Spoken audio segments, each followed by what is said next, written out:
meditation, let us turn your attention to John's Gospel, chapter 13. ಈ ಬೆಳಗಿನ ಧ್ಯಾನಕ್ಕೆ ನಮಗೆ ಸಹಾಯಕವಾಗುವಂತೆ ನಮ್ಮೆಲ್ಲರ ಗಮನವನ್ನು ಯೋಹಾನನು ಬರೆದ ಸುವಾರ್ತೆಯ 13ನೇ ಅಧ್ಯಾಯಕ್ಕೆ ತಿರುಗಿಸೋಣ.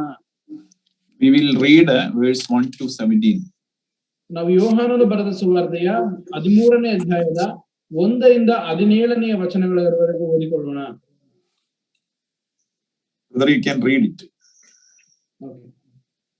ಪಸ್ಕ ಹಬ್ಬದ ಮುಂದೆ ಯೇಸು ತಾನು ಈ ಲೋಕವನ್ನು ಬಿಟ್ಟು ತಂದೆಯ ಬಳಿಗೆ ಹೋಗಬೇಕಾದ ಕಾಲ ಬಂತೆಂದು ತಿಳ್ಕೊಂಡು ಲೋಕದಲ್ಲಿರುವ ತನ್ನವರನ್ನು ಪ್ರೀತಿಸಿ ಪರಿಪೂರ್ಣವಾಗಿ ಅವರನ್ನು ಪ್ರೀತಿಸುತ್ತಾ ಬಂದನು.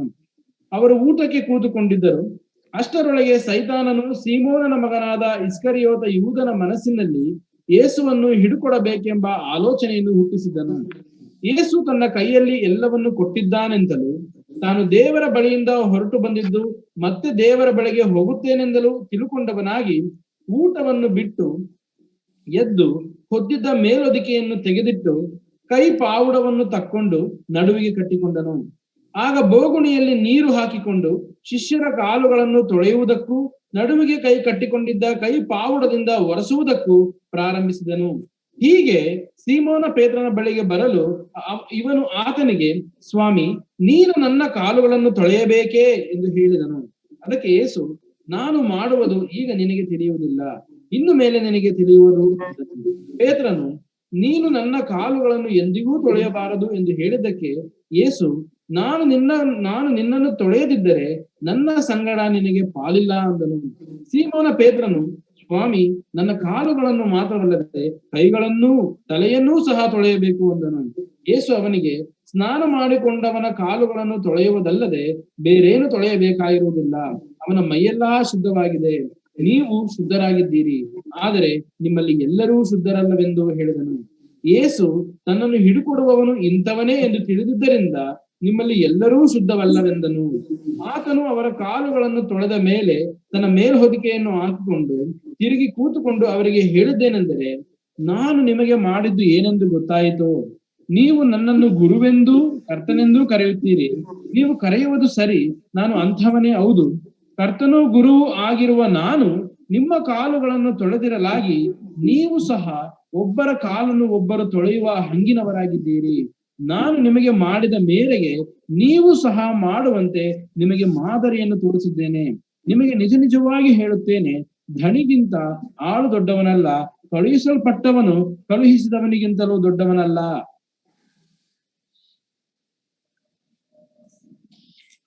Our God may bless during this meditation of these words. ಈ ವಾಕ್ಯಗಳನ್ನ ಈ ಒಂದು ಧ್ಯಾನದ ಸಮಯದಲ್ಲಿ ದೇವರು ತಾನೇ ನಮಗೆ ಆಶೀರ್ವದಿಸಿಕೊಡಲಿ. This is very familiar portion. ಇದು ನಮಗೆ ಬಹಳ ಚಿರಪರಿಚಿತವಾದಂತಹ ವೇದ ಭಾಗವಾಗಿದೆ. Last message I told about the mind of Christ. ನನ್ನ ಕಳೆದ ಸಂದೇಶದಲ್ಲಿ ನಾನು ಕ್ರಿಸ್ತನ ಮನಸ್ಸಿನ ಕುರಿತಾಗಿ ನಾನು ಮಾತನಾಡಿದೆನು. From 1 Corinthians chapter 2, we know that we have the mind of Christ. ಕೊರಿಂಥದವರಿಗೆ ಪೌಲನು ಬರೆದ ಮೊದಲನೇ ಪತ್ರಿಕೆಯ 2ನೇ ಅಧ್ಯಾಯದಲ್ಲಿ ನಾವು ಕ್ರಿಸ್ತನ ಮನಸ್ಸನ್ನು ಹೊಂದಿದ್ದೇವೆ ಎಂಬುದಾಗಿ ನಾವು ಕೇಳಿದೆವು. And when we read the Gospels, the mind of Christ is revealed in various circumstances. ನಾವು ಸುವಾರ್ತೆಯಲ್ಲಿ ಓದುವಾಗ ಕರ್ತನಾದ ಯೇಸು ಕ್ರಿಸ್ತನ ಮನಸ್ಸು ವಿವಿಧ ಸ್ಥಿತಿಗಳಲ್ಲಿ ವಿವಿಧ ರೀತಿಯಲ್ಲಿ ಅದು ಪ್ರಕಟವಾಗಿದೆ. The character and attitude of Christ is revealed in Gospels.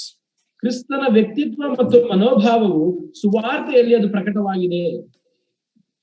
So here we can see a wonderful act. So no leaders in the world can really thought of it. ಇಲ್ಲಿ ಈ ಲೋಕದಲ್ಲಿರುವಂತಹ ಯಾವ ನಾಯಕರು ಯೋಚಿಸಲು ಸಹ ಸಾಧ್ಯವಾಗದಂತಹ ಒಂದು ಅದ್ಭುತವಾದಂತಹ ಅಚ್ಚರಿಯಿಂದ ಕೂಡಿದಂತಹ ಒಂದು ಕಾರ್ಯವನ್ನ ನಾವಿಲ್ಲಿ ಕಾಣುತ್ತೇವೆ. Here Jesus, we can see him as a loving servant. ಇಲ್ಲಿ ಯೇಸು ಕ್ರಿಸ್ತನನ್ನು ಒಬ್ಬ ಪ್ರೀತಿಯುಳ್ಳ ಸೇವಕನ ರೂಪದಲ್ಲಿ ನಾವು ಕಾಣಬಹುದು. When we read the chapter, John's Gospel chapter 13 towards 17, different aspects we can see. ನಾವು ಯೋಹಾನನು ಬರೆದ ಸುವಾರ್ತೆಯ 13ನೇ ಅಧ್ಯಾಯದ 17ನೇ ಅಧ್ಯಾಯದವರೆಗೂ ಓದುವಾಗ ವಿವಿಧ ರೀತಿಯ ಅಂಶಗಳನ್ನು ನಾವು ಕಾಣಬಹುದು. Nowhere else his speech at once so simple, but also it is deep.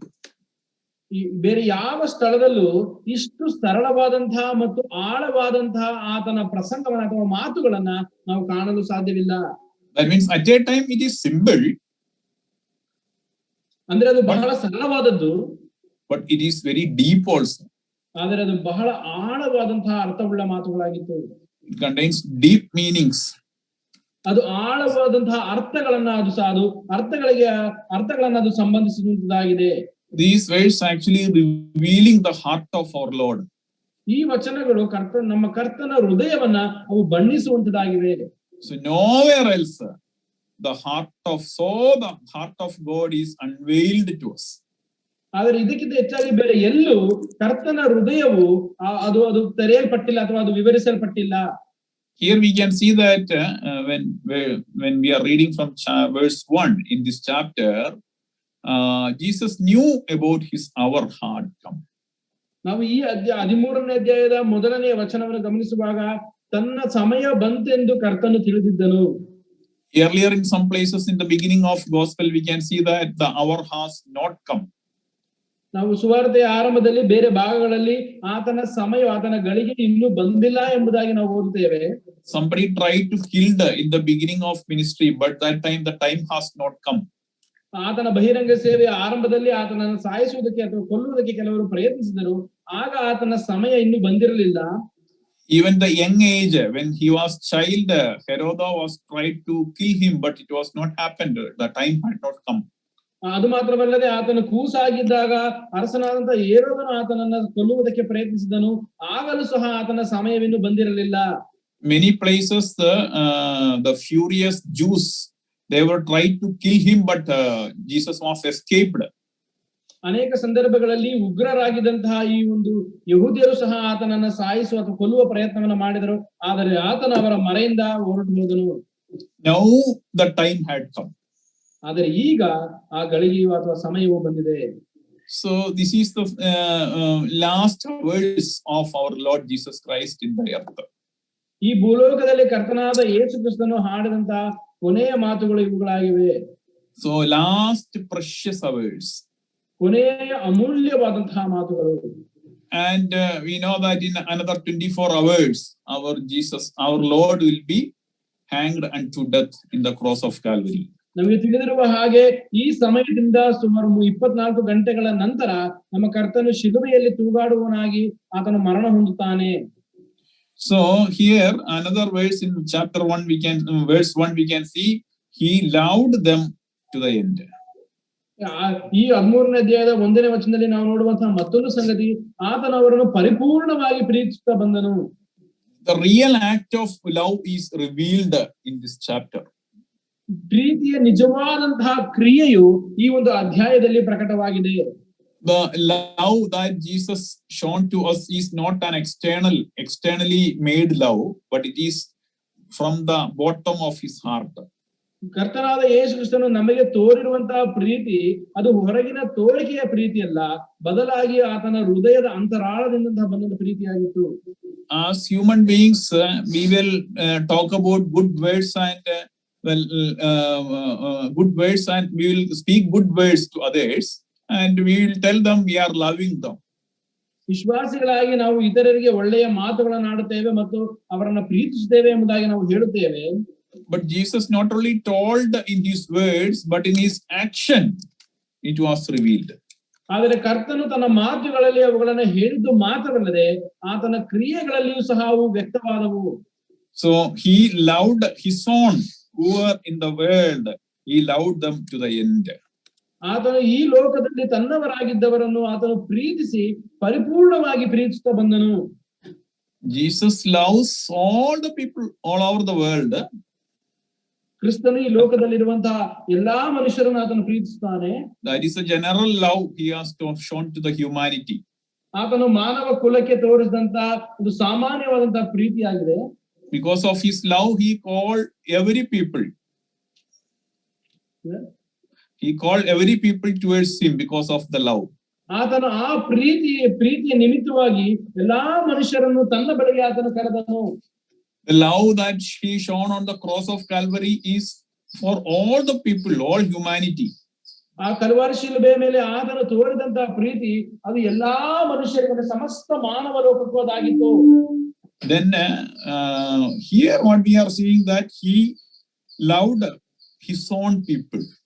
ಇಲ್ಲಿ ನೋಡ್ತೇವೆ ಆತನು ತನ್ನ ಸ್ವಂತದವರನ್ನು ಆತನು ಪ್ರೀತಿಸಿದನು. That is the people who separated and accepted our Lord and Savior Jesus Christ. ಅಂದರೆ ಅವರು ನಮ್ಮ ಕರ್ತನೂ ರಕ್ಷಕನಾದ ಯೇಸು ಕ್ರಿಸ್ತನನ್ನ ಅಂಗೀಕರಿಸಿ ಪ್ರತ್ಯೇಕಗೊಂಡಂತಹ ಜನರು. So that love is manifested in this chapter also. ಈ ಅಧ್ಯಾಯದಲ್ಲಿ ಆ ಪ್ರೀತಿಯು ಅದು ಪ್ರಕಟವಾಗಿದೆ ಅಥವಾ ತೋರಿಸಲ್ಪಟ್ಟಿದೆ. So and when we come to the betrayal of Jude also, we can see in this chapter. ಕರ್ತವ್ಯ ಯೇಸು ಕ್ರಿಸ್ತನನ್ನ ಹಿಡಿದುಕೊಡುವಂತ ಯೂದನ ಕುರಿತಾಗಿಯೂ ಸಹ ನಾವಿಲ್ಲಿ ಕಾಣುತ್ತೇವೆ. So in verse 2 that we are reading. ಎರಡನೇ ವಚನದಲ್ಲಿ ಅದನ್ನು ನಾವು ಓದುತ್ತೇವೆ. So the heart of Judas Iscariot, devil having already put into the heart of Judas. ಇಸ್ಕರಿಯೋತ ಯೂದನ ಹೃದಯದಲ್ಲಿ ಸೈತಾನನು ಈಗಾಗಲೇ ತನ್ನ ಯೋಚನೆಯನ್ನ ಇಟ್ಟಿರುವುದನ್ನು ನಾವು ನೋಡುತ್ತೇವೆ. When we come to verse 3, ಮೂರನೇ ವಚನಕ್ಕೆ ಬರುವಾಗ, Jesus, knowing that the Father had given all things into his hands and he had come forth from God and was going back to God. ಅಂದ್ರೆ ತಂದೆಯು ತನ್ನ ಕೈಯಲ್ಲಿ ಎಲ್ಲವನ್ನು ಕೊಟ್ಟಿದ್ದಾನೆ ಮತ್ತು ಈಗ ಯೇಸು ಕ್ರಿಸ್ತನು ದೇವರ ಬಳಿಯಿಂದ ಆತನು ಹೊರಟು ಬಂದಿದ್ದು ಈಗ ತಿರುಗಿ ದೇವರ ಬಳಿಗೆ ಹೋಗುತ್ತಿದ್ದೇನೆ ಎಂಬುದನ್ನು ಆತನು ಅರಿತಿದ್ದನು. In next few words we are going to see some wonderful act by our Lord Jesus Christ. ಇನ್ನು ಕೆಲವೇ ವಚನಗಳಲ್ಲಿ ಕರ್ತನಾದ ಯೇಸು ಕ್ರಿಸ್ತನು ಮಾಡಿದಂತಹ ಒಂದು ಅಚ್ಚರಿಯುಳ್ಳ ಕಾರ್ಯವನ್ನು ನಾವು ನೋಡಲಿದ್ದೇವೆ. So they are going to have a supper along with Jesus is going to have a supper along with his disciples. ಯೇಸು ತನ್ನ ಶಿಷ್ಯರೊಂದಿಗೆ ಈಗ ಆತನು ಭೋಜನವನ್ನು ಮಾಡುವುದಕ್ಕೆ ಹೋಗುತ್ತಿದ್ದಾನೆ. Jesus and 12 disciples were there. ಯೇಸು ಕ್ರಿಸ್ತನು ಮತ್ತು ಆತನ 12 ಮಂದಿ ಶಿಷ್ಯರು ಆಗಿದ್ದರು. So they are going to have a supper. ಈಗ ಅವರು ಭೋಜನವನ್ನ ಸೇವಿಸುವುದಕ್ಕಾಗಿ ಕುಳಿತಿದ್ದಾರೆ. So normally there is a custom, if you see the Jews custom, their tables are very low height tables. ನೀವು ಯಹೂದ್ಯರ ಪದ್ಧತಿಗಳನ್ನು ಗಮನಿಸುವುದಾದರೆ ಅವರು ಕುಳಿತುಕೊಳ್ಳುವಂತಹ ಮೇಜುಗಳು ಬಹಳ ಸಣ್ಣದ ಅಥವಾ ಚಿಕ್ಕದಾದಂತಹ ಮೇಜುಗಳಾಗಿರ್ತವೆ. Not like the present dining tables as we are having now. ಈ ಕಾಲದಲ್ಲಿ ನಾವು ಹೊಂದಿರುವಂತಹ ಆಹಾರದ ಒಂದು ಮೇಜಿನ ಹಾಗೆ ಅದು ಎತ್ತರವಾಗಿರುವುದಿಲ್ಲ. So they were the dining table were very close to the ground, maybe 1 feet height or 1.5 feet height. ಅವರು ಕುಳಿತುಕೊಳ್ಳುತ್ತಿದ್ದಂತಹ ಮೇಜುಗಳು ಅದು ನೆಲಕ್ಕೆ ಬಹಳ ಹತ್ತಿರವಾಗಿತ್ತು, ಅಂದ್ರೆ ಸುಮಾರು 1 ಅಡಿ ಉದ್ದವಿರುವಂತದ್ದಾಗಿತ್ತು. And they will be sitting on the ground. ಅವರು ಆ ನೆಲದ ಮೇಲೆ ಕುಳಿತುಕೊಳ್ಳುತ್ತಿದ್ದರು. And during that days the roads were not like our roads, bitumen roads or concrete roads. That roads were very dusty, mud roads. ಅದು ಮಾತ್ರವಲ್ಲದೆ ಆಗಿನ ಕಾಲದಲ್ಲಿದ್ದಂತಹ ರಸ್ತೆಗಳು ಅವು ಮಣ್ಣಿನ ರಸ್ತೆಗಳಾಗಿದ್ದವು, ಬಹಳ ಸುಲಕಾದಂತಹ ರಸ್ತೆಗಳಾಗಿದ್ದವು. So after during the walk, I think they will be having sandals, but there is lot of dust in their feet.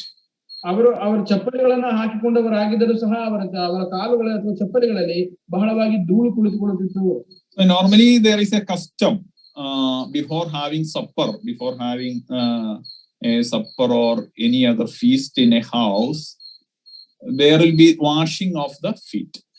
ಸಾಧಾರಣವಾಗಿ ಒಂದು ಮನೆಯಲ್ಲಿ ಅವರು ಆಹಾರ ಸೇವಿಸುವಾಗ ಅಥವಾ ಔತಣ ಕೂಟಗಳನ್ನ ಏರ್ಪಡಿಸುವಾಗ ಸಾಮಾನ್ಯವಾಗಿ ಕಾಲುಗಳನ್ನ ತೊಳೆಯುವುದು ಅವರ ಒಂದು ಪದ್ಧತಿಯಾಗಿತ್ತು.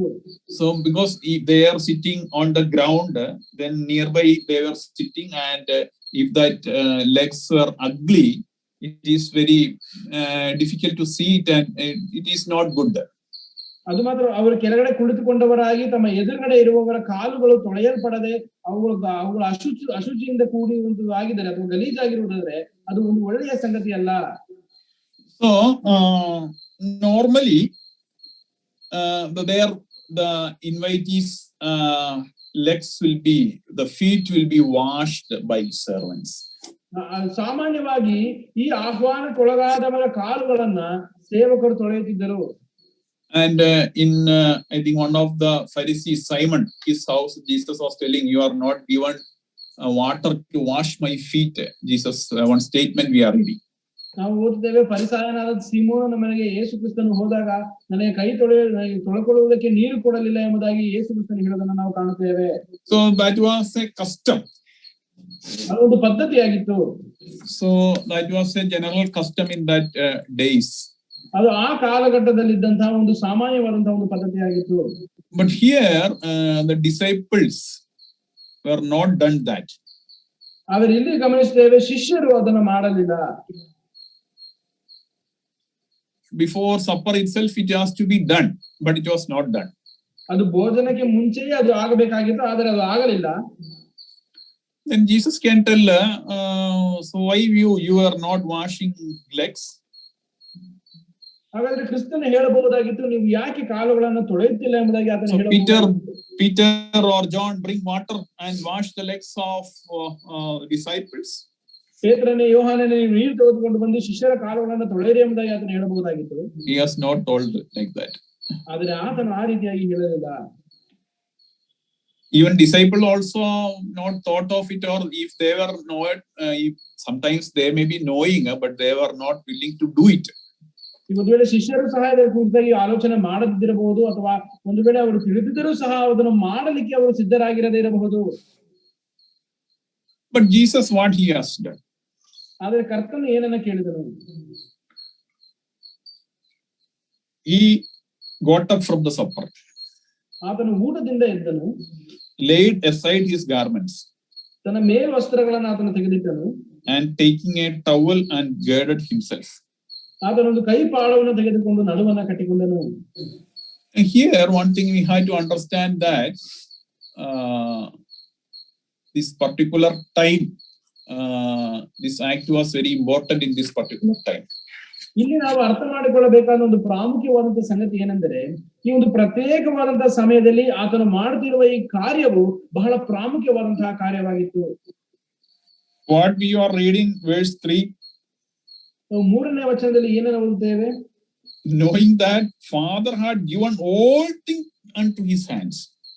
ಆತನು ತಂದೆಯು ತನ್ನ ಕೈಯಲ್ಲಿ ಎಲ್ಲವನ್ನ ಕೊಟ್ಟಿದ್ದಾನೆಂದು ತಿಳಿದಿದ್ದನು.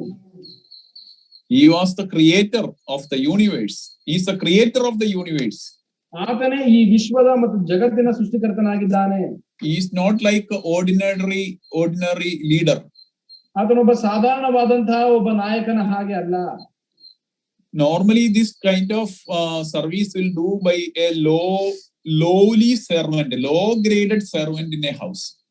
ಸಾಮಾನ್ಯವಾಗಿ ಒಬ್ಬ ಬಹಳ ಕೆಳಮಟ್ಟದ ಒಬ್ಬ ಸೇವಕನಿಂದ ಮಾತ್ರ ಈ ರೀತಿಯಾದಂತಹ ಕ್ರಿಯೆಗಳು, ಕಾರ್ಯಗಳು ಒಂದು ಮನೆಯಲ್ಲಿ ನಡೆಯುತ್ತವೆ. We also know that there are different types of jobs. So now if you can see the people, the job is very great. We should not tell that job is not having any dignity. That is the greatest job. The people who are cleaning the sewage line. So that is the greatest job. But normally people will think that it is a lowly job.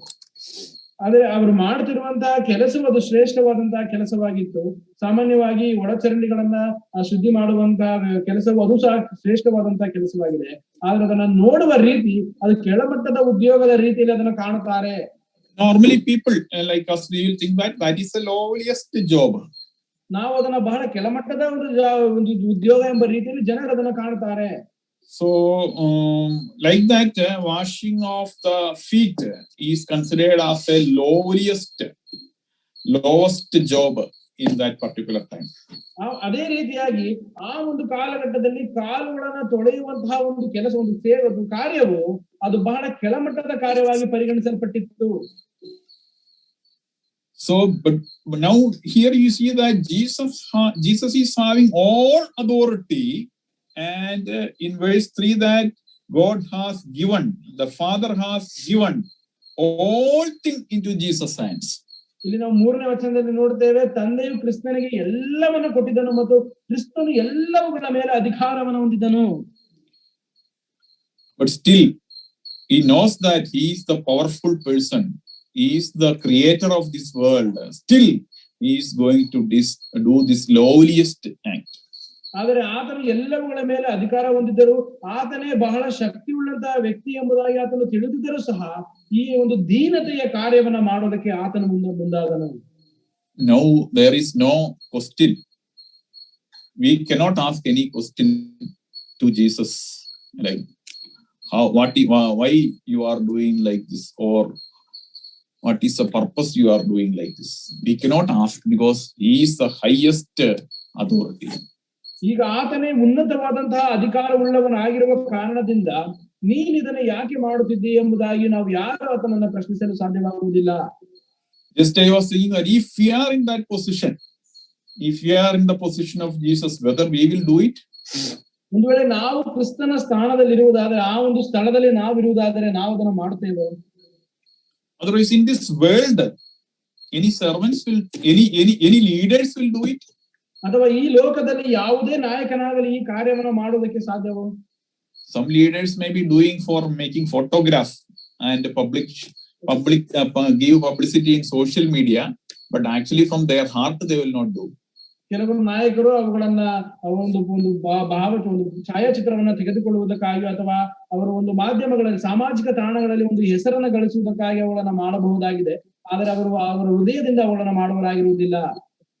Nowadays, because of the penetration of and wide coverage of social media, many acts are doing like that. ಈ ದಿನಗಳಲ್ಲಿ ಒಂದು ಸಾಮಾಜಿಕ ತಾಣಗಳ ಬಳಕೆ ಅದು ಬಹಳ ಹೆಚ್ಚಾಗಿ ಹರಡಿರುವುದರಿಂದ ಈ ರೀತಿಯಾದ ಅನೇಕ ಕಾರ್ಯಗಳನ್ನು ನಾವು ಕಾಣಬಹುದು. When some good act people are doing, just they are taking his photograph and they are publishing and they want many likes for that.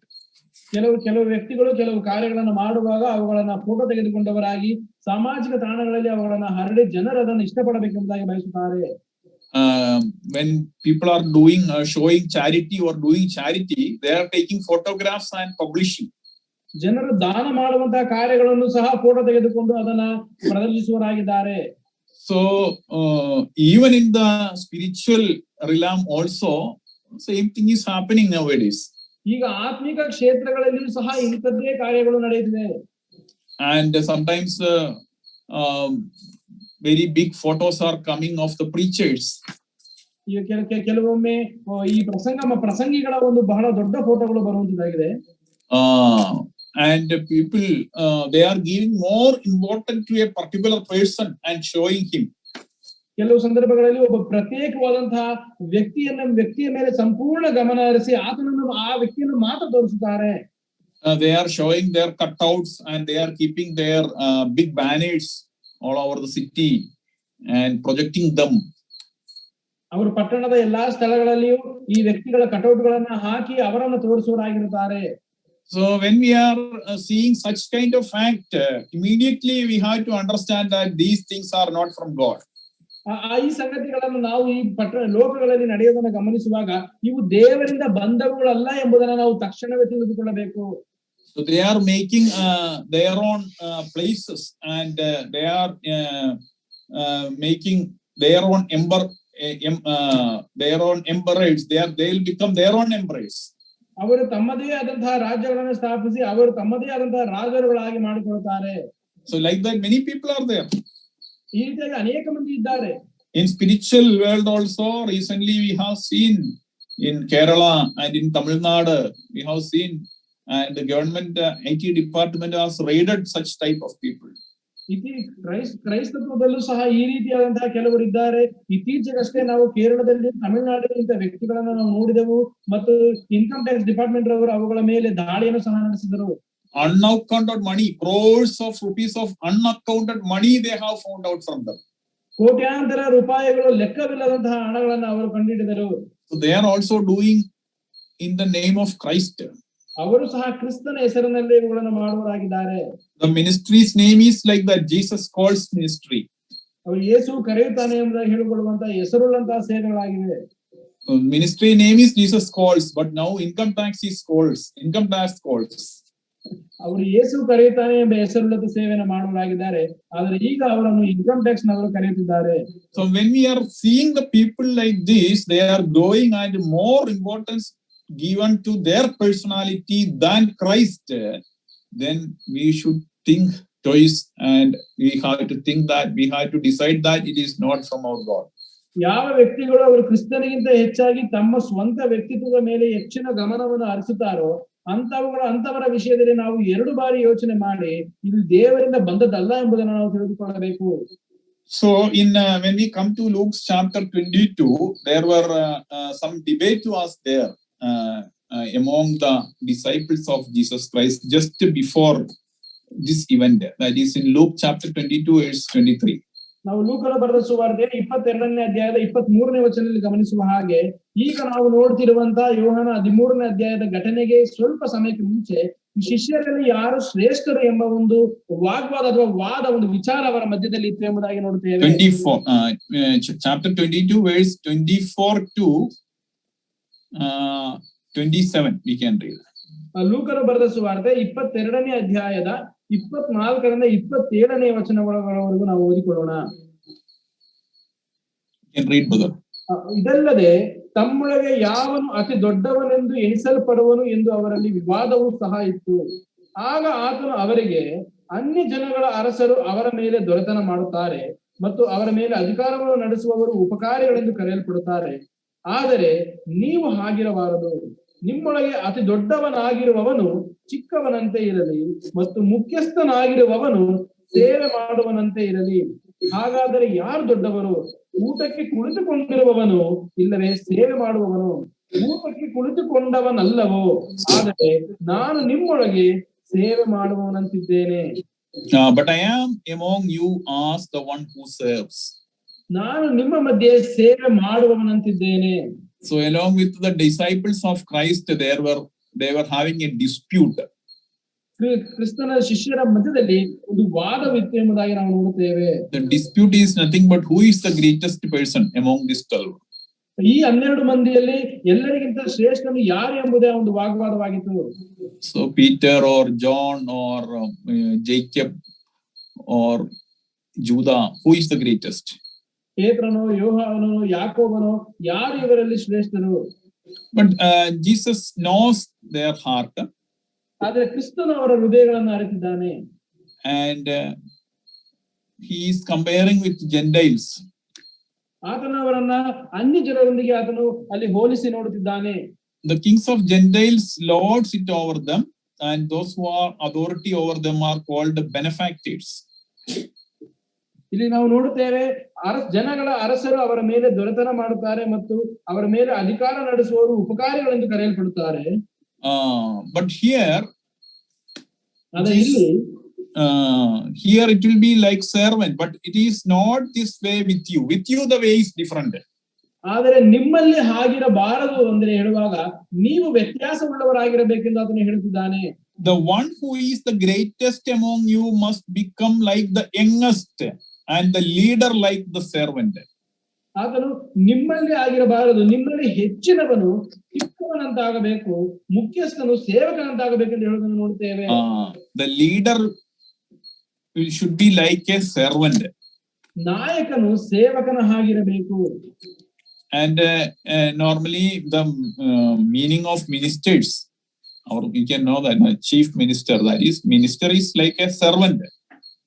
The meaning is like servant, ministering to others. Minister means ministering to others.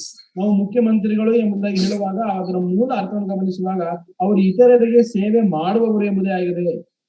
So chief minister is a ಮುಖ್ಯ ಸೇವಕ. ಮುಖ್ಯಮಂತ್ರಿ ಎಂಬುದಾಗಿ ಹೇಳುವಾಗ ಆತನು ಮುಖ್ಯ ಸೇವಕನಾಗಿದ್ದಾನೆ. Others are small other ministers also, they are servants. ಇತರ ಮಂತ್ರಿಗಳು ಸಹ ಅವರು ಸೇವಕರಾಗಿದ್ದಾರೆ. But nobody will think that after becoming minister their attitude everything will change. ಆದರೆ ಅವರು ಯಾರು ಇದನ್ನು ಯೋಚಿಸುವುದಿಲ್ಲ. ಅವರು ಅವರು ಮಂತ್ರಿಗಳಾದ ನಂತರ ಅವರ ಮನೋಭಾವಗಳು ನಡತೆಗಳು ಬದಲಾಗುತ್ತವೆ. So here among the children of God, the leader should be like a servant. ಆದರೆ ದೇವರ ಮಕ್ಕಳ ಮಧ್ಯದಲ್ಲಿ ಒಬ್ಬ ನಾಯಕನು ಆತನ ಸೇವಕನ ಹಾಗಿರಬೇಕು. And the Lord Jesus Christ, I am among you as one who serves. ಆದರೆ ಇಲ್ಲಿ ಕರ್ತನಾದ ಯೇಸುವನ್ನು ಹೇಳಿದ್ದು, ನಾನು ನಿಮ್ಮ ಮಧ್ಯೆ ಸೇವೆ ಮಾಡುವವನಂತಿದ್ದೇನೆ. So when we come back to John chapter 13 again, ನಾವು ಯೋಹಾನ 13ಕ್ಕೆ ಹಿಂತಿರುಗಿ ಬರುವಾಗ there Simon Peter denied Jesus Christ, you should not wash my feet.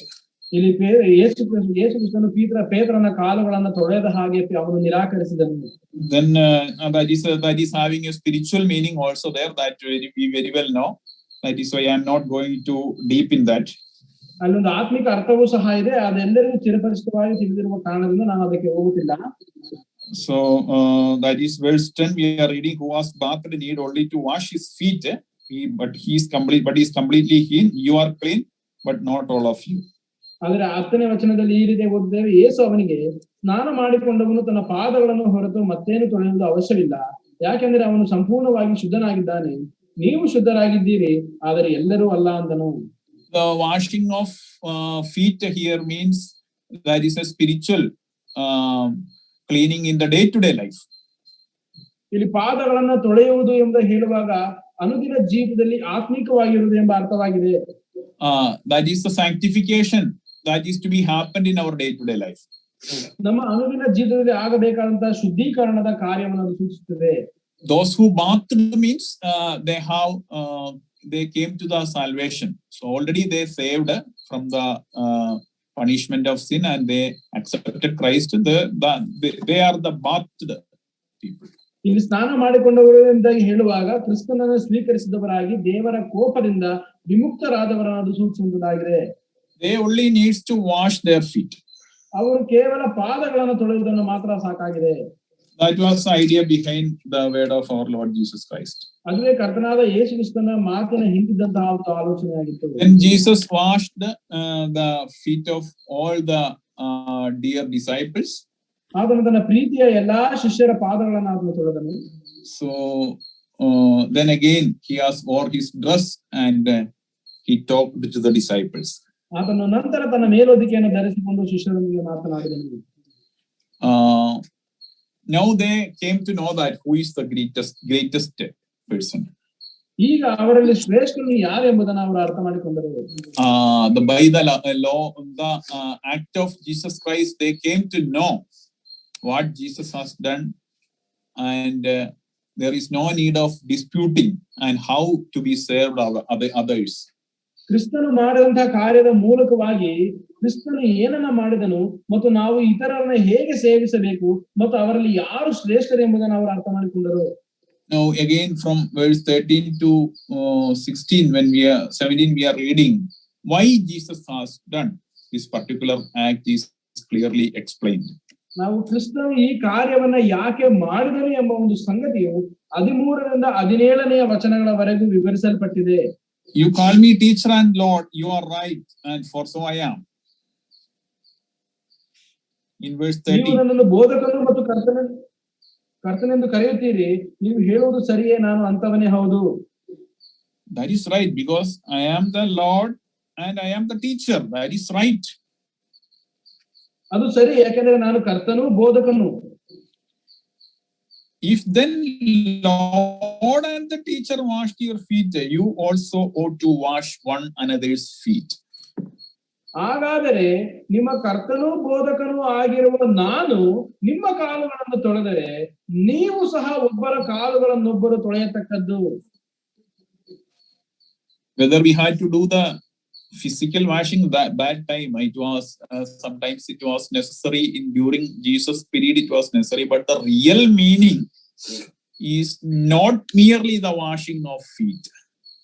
ಆದರೆ ಕರ್ತನಾದ ಯೇಸು ಕ್ರಿಸ್ತನ ಕಾಲಘಟ್ಟದಲ್ಲಿ ನಿಜವಾಗಿ ಕಾಲು ತೊಳೆದು ಅಕ್ಷರಸಹವಾಗಿತ್ತು.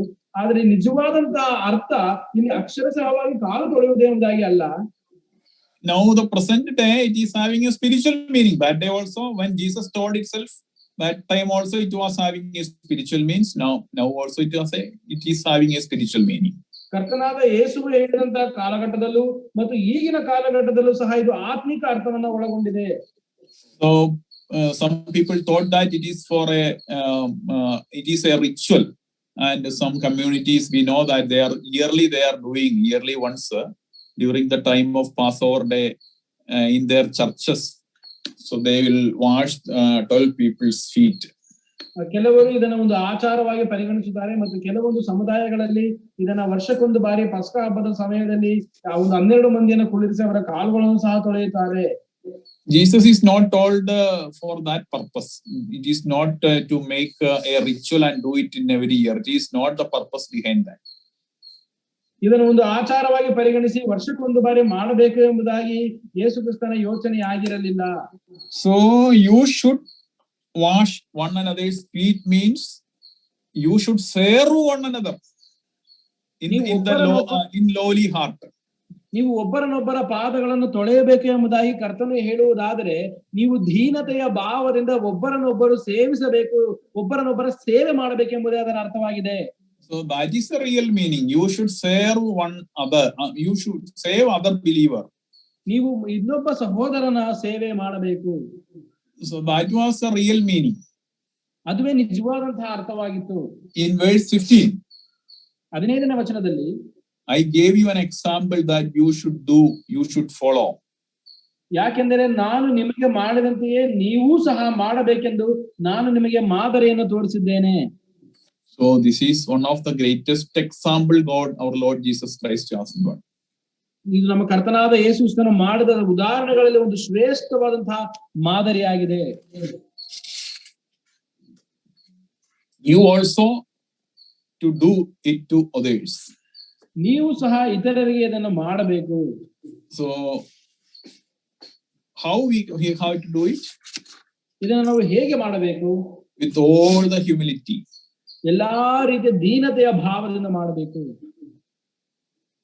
When we come to 1 Peter chapter 5, ನಾವು ಪೇತ್ರನು ಬರೆದ ಮೊದಲನೇ ಪತ್ರಿಕೆಯ 5ನೇ ಅಧ್ಯಾಯಕ್ಕೆ ಬರುವಾಗ I think in verse 5, verse 5, 5ನೇ ವಚನದಲ್ಲಿ ನೋಡ್ತೇವೆ. verse 5 you can read, brother. ಪೇತ್ರನು ಬರೆದ ಮೊದಲನೇ ಪತ್ರಿಕೆ 5ನೇ ಅಧ್ಯಾಯದ 5ನೇ ವಚನ. ಅದೇ ರೀತಿಯಾಗಿ ಯೌವನಸ್ಥರೇ ಹಿರಿಯರಿಗೆ ಅಧೀನರಾಗಿರ್ರಿ. ಹೌದು, ನೀವೆಲ್ಲರೂ ದೀನತೆ ಎಂಬ ವಸ್ತ್ರವನ್ನ ಧರಿಸಿಕೊಂಡು ಒಬ್ಬರಿಗೊಬ್ಬರು ಅಧೀನರಾಗಿರ್ರಿ. ಯಾಕೆಂದರೆ ದೇವರು ಅಹಂಕಾರಿಗಳನ್ನು ಎದುರಿಸುತ್ತಾನೆ ಮತ್ತು ದೀನರಿಗಾದರೂ ತನ್ನ ಕೃಪೆಯನ್ನು ಅನುಗ್ರಹಿಸುತ್ತಾನೆ. Clothe yourself with humility towards one another. ನೀವೆಲ್ಲರೂ ಒಬ್ಬರಿಗೊಬ್ಬರು ದೀನತೆಯ ವಸ್ತ್ರವನ್ನು ಧರಿಸಿಕೊಳ್ಳಿರಿ. And that we are reading in Philippians chapter 2, the attitude of Christ. ಇದನ್ನೇ ನಾವು ಪೌಲನು ಫಿಲಿಪ್ಪಿಯರಿಗೆ ಬರೆದ ಪತ್ರಿಕೆ 2ನೇ ಅಧ್ಯಾಯದಲ್ಲೂ ಸಹ ನೋಡುತ್ತೇವೆ. ನೀವು ಕ್ರಿಸ್ತನ ಮನಸ್ಸನ್ನು ಧರಿಸಿಕೊಳ್ಳಿರಿ.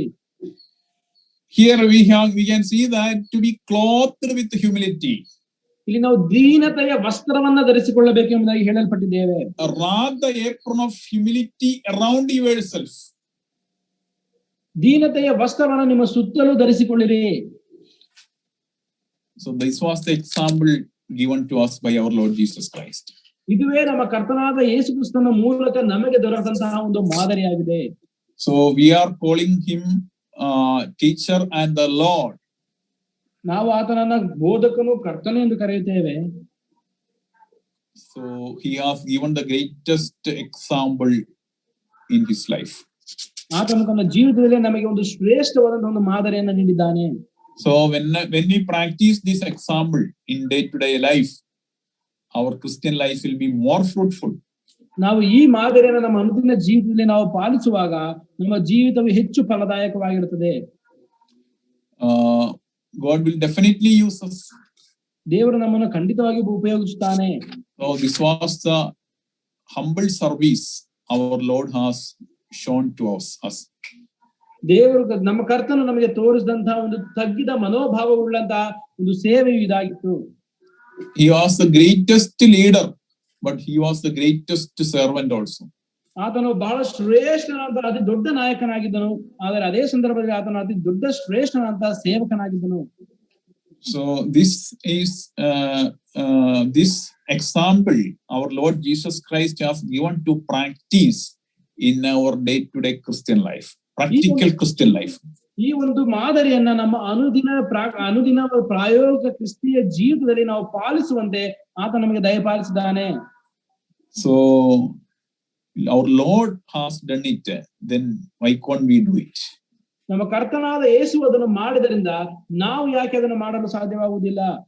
The greatest example he has shown. ಆತನು ಶ್ರೇಷ್ಠವಾದಂತಹ greatest example he has given to us. ಆತ ನಮಗೆ ಒಂದು ಶ್ರೇಷ್ಠವಾದ ಒಂದು ಮಾದರಿಯನ್ನು ನೀಡಿದ್ದಾನೆ. So with this example, we have to serve one another. ಈ ಒಂದು ಮಾದರಿಯ ಮೂಲಕವಾಗಿ ನಾವು ಒಬ್ಬರನ್ನೊಬ್ಬರು ನಾವು ಸೇವಿಸಬೇಕು. Not only we have to show the gratitude and love to the believers only, but also to the people outside us. ನಾವು ವಿಶ್ವಾಸಿಗಳಿಗೆ ಮಾತ್ರ ನಮ್ಮ ಕೃತಜ್ಞತೆಯನ್ನ ಪ್ರೀತಿಯನ್ನ ತೋರಿಸುವುದು ಮಾತ್ರವಲ್ಲ, ಅವಿಶ್ವಾಸಿಗಳಿಗೂ ಸಹ ಇವುಗಳನ್ನ ನಾವು ತೋರಿಸಬೇಕಾಗಿದೆ. The people around us also watching us, we have to show the love and mercy to others also. ನಮ್ಮ ಸುತ್ತಲಿರುವ ಜನರು ಸಹ ನಮ್ಮನ್ನು ಗಮನಿಸುತ್ತಿರುವ ಕಾರಣದಿಂದ ನಾವು ಅವರಿಗೂ ಸಹ ಪ್ರೀತಿ ಕರುಣೆಯನ್ನು ತೋರಬೇಕು. So we should be lowly in our day-to-day life. ನಮ್ಮ ಅನುದಿನ ಜೀವಿತದಲ್ಲಿ ನಾವು ದೀನತೆಯ ಭಾವವುಳ್ಳವರಾಗಿರಬೇಕು. Be clothed with humility. ನಾವು ದೀನತೆಯ ವಸ್ತ್ರವನ್ನು ನಾವು ಧರಿಸಿಕೊಳ್ಳಬೇಕು. And we will come to Philippians chapter 2 and we will close.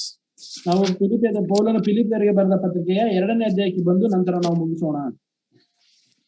That it is very familiar words. ಅದು ನಮಗೆ ಬಹಳ ಚಿರಪರಿಚಿತವಾದಂತಹ ಒಂದು ವಚನ. 3 and 4. 3 ಮತ್ತು 4ನೇ ವಚನ. And 5 also. 2 chapter 2 verse 3 to 5. ಪೌಲನು ಫಿಲಿಪ್ಪಿಯರಿಗೆ ಬರೆದ ಪತ್ರಿಕೆ 2ನೇ ಅಧ್ಯಾಯದ 3ರಿಂದ 5ರವರೆಗೂ ವಚನಗಳು. ಕಲಹದಿಂದಾಗಲಿ ಇಲ್ಲವೇ ಒಣ ಹೆಮ್ಮೆಯಿಂದಾಗಲಿ ಯಾವುದನ್ನು ಮಾಡದೆ ಪ್ರತಿಯೊಬ್ಬನು ದೀನ ಮನಸ್ಸಿನಿಂದ ಬೇರೆಯವರನ್ನು ತನಗಿಂತಲೂ ಶ್ರೇಷ್ಠರೆಂದು ಎಣಿಸಲಿ. ಪ್ರತಿಯೊಬ್ಬನು ಸ್ವಹಿತವನ್ನು ಮಾತ್ರ ನೋಡದೆ ಪರಹಿತವನ್ನೂ ಸಹ ನೋಡಲಿ. ಕ್ರಿಸ್ತ ಯೇಸುವಿನಲ್ಲಿದ್ದ ಮನಸ್ಸೇ ನಿಮ್ಮಲ್ಲಿಯೂ ಇರಲಿ. Attitude in yourself is also in Christ Jesus. ಕ್ರಿಸ್ತನಲ್ಲಿದ್ದಂತಹ ಮನಸ್ಸು ನಿಮ್ಮಲ್ಲಿಯೂ ಇರಲಿ. And the verse from 5 to 11 is very familiar. We were reading for worship thoughts and all. That is why I am not going to that. ವಚನ 5ನೇ ವಚನದಿಂದ 11 ವಚನಗಳಿರುವಂತಹ ಸಂಗತಿಗಳನ್ನ ನಾವು ಆರಾಧನೆ ಚಿಂತನೆಯಲ್ಲಿ ಓದುತ್ತೇವೆ, ಧ್ಯಾನಿಸುತ್ತೇವೆ. ಅದಕ್ಕಾಗಿ ನಾನು ಅದನ್ನು ಓದುತ್ತಿಲ್ಲ. And verse 3 we are reading that do not do nothing from selfishness or empty conceit, but with the humility of mind regard one another as more important than yourself. ನಾವು 3ನೇ ವಚನದಲ್ಲಿ ನೋಡುತ್ತೇವೆ, ಕಲಹದಿಂದ ಆಗಲಿ ಇಲ್ಲವೇ ಒಣ ಎಮ್ಮೆಯಿಂದಾಗಲಿ ಯಾವುದನ್ನು ಮಾಡದೆ ಪ್ರತಿಯೊಬ್ಬನು ದೀನ ಮನಸ್ಸಿನಿಂದ ಬೇರೆಯವರನ್ನು ತನಗಿಂತಲೂ ಶ್ರೇಷ್ಠನೆನಿಸಲಿ. ಪ್ರತಿಯೊಬ್ಬನು ಸ್ವಹಿತವನ್ನು ನೋಡದೆ ಪರಹಿತವನ್ನು ನೋಡಲಿ. So there very good example Paul is explaining. ಇಲ್ಲಿ ಒಂದು ಉತ್ತಮವಾದಂತಹ ಉದಾಹರಣೆಯನ್ನ ಪೌಲನು ವಿವರಿಸುತ್ತಿದ್ದಾನೆ.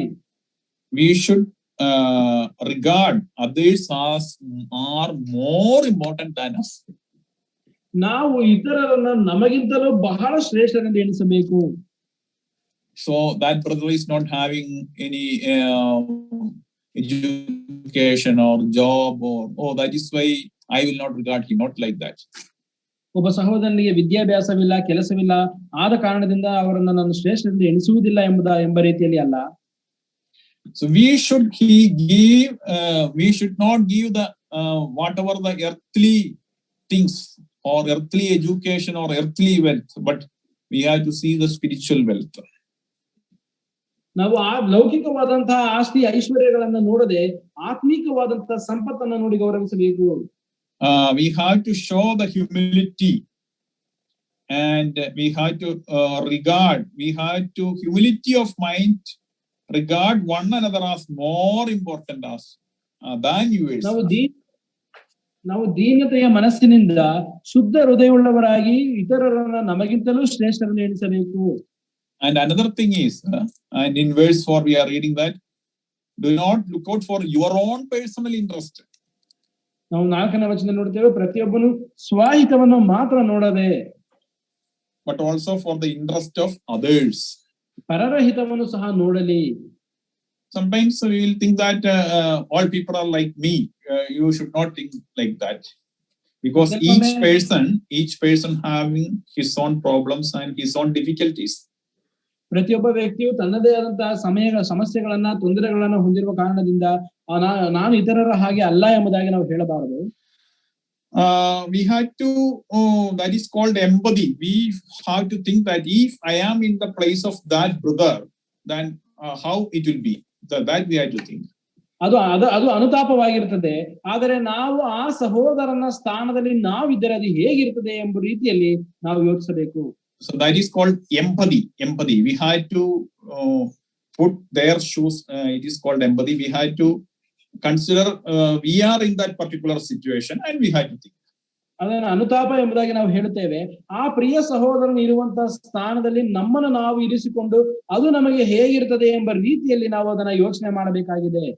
It is not Anudapam, brother. It is some other word, but I don't know what is the word in Kannada. That is basically we should understand others' feeling. That is ನಾವು ಅದನ್ನ ಸರಳವಾಗಿ ಹೇಳೋದಾದ್ರೆ ನಾವು ಇತರರ ಭಾವನೆಗಳನ್ನ ನಾವು ಅರ್ಥ ಮಾಡಿಕೊಳ್ಳಬೇಕು.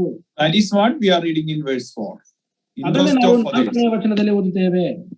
We should know the interest of others. ನಾವು ಇತರರ ಭಾವನೆಗಳನ್ನ ನಾವು ಅರ್ಥ ಮಾಡಿಕೊಳ್ಳಬೇಕು. And accordingly have this attitude in yourself which have also in Christ Jesus. ಅದು ಮಾತ್ರವಲ್ಲದೆ ಕ್ರಿಸ್ತನಲ್ಲಿದ್ದಂತಹ ಆ ಮನೋಭಾವವು ನಮ್ಮಲ್ಲಿಯೂ ಸಹ ಇರಬೇಕು. So in the coming days our Lord may help us. ಬರುವ ದಿನಗಳಲ್ಲಿ ನಮ್ಮ ಕರ್ತನು ನಮಗೆ ಸಹಾಯಿಸಲಿ. The Lord has given the wonderful example in our life. ಕರ್ತನು ನಮ್ಮ ಜೀವಿತಕ್ಕೆ ಒಂದು ಅದ್ಭುತವಾದಂತಹ ಮಾದರಿಯನ್ನು ನೀಡಿದ್ದಾನೆ. Lord may help us in our coming days. ಬರುವ ದಿನಗಳಲ್ಲಿ ನಮ್ಮ ಕರ್ತನು ತಾನೇ ನಮಗೆ ಸಹಾಯಿಸಲಿ. Lord's name only be glorified. ಕರ್ತನ ನಾಮವು ಮಾತ್ರ ಮಹಿಮೆ ಹೊಂದಲಿ.